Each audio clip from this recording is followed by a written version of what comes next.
हाँ जी, सत श्री अकाल जी। नाम राजविंदर। मैं कुछ टाइम तो वैदिक 9 और वैदिक 6 ਨੂੰ ਪ੍ਰਮੋਟ ਕਰ ਰਹੀ ਹਾਂ।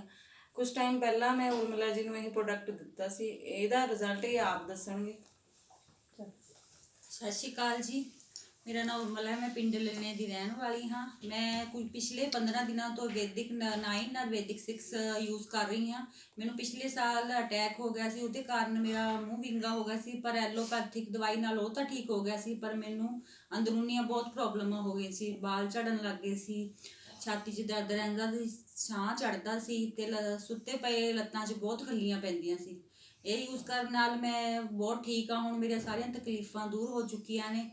ਇੱਕ ਮੇਰੀ ਬੇਟੀ ਨੂੰ ਪੀਰੀਅਡ ਦੀ ਪ੍ਰੋਬਲਮ ਸੀ ਅਤੇ ਉਹ ਪੜ੍ਹਦੀ ਪੜ੍ਹਦੀ ਭੁੱਲ ਬਹੁਤ ਜਾਂਦੀ ਸੀ। ਦੰਦਾਂ 'ਚ ਪ੍ਰੋਬਲਮ ਸੀਗੀ ਉਹਨੂੰ ਜੇ ਪੜ੍ਹਦੀ ਹੋਈ ਥੱਕ ਬਹੁਤ ਜਾਂਦੀ ਸੀ। ਹੁਣ ਉਹ ਵੀ ਯੂਜ਼ ਕਰ ਰਹੀ ਹੈ, ਦੋਨੋਂ ਪ੍ਰੋਡਕਟ। ਉਹਨੂੰ ਬਹੁਤ ਫਰਕ ਹੈ ਇਹਦੇ ਨਾਲ, ਉਹਦੇ ਦੰਦ ਵੀ ਠੀਕ ਹੋ ਚੁੱਕੇ ਨੇ ਅਤੇ ਉਹਨੂੰ ਸਟੱਡੀ ਕਰਦੀ ਹੈ ਅਤੇ ਸਾਰਾ ਕੁਝ ਯਾਦ ਵੀ ਰਹਿੰਦਾ ਹੈ।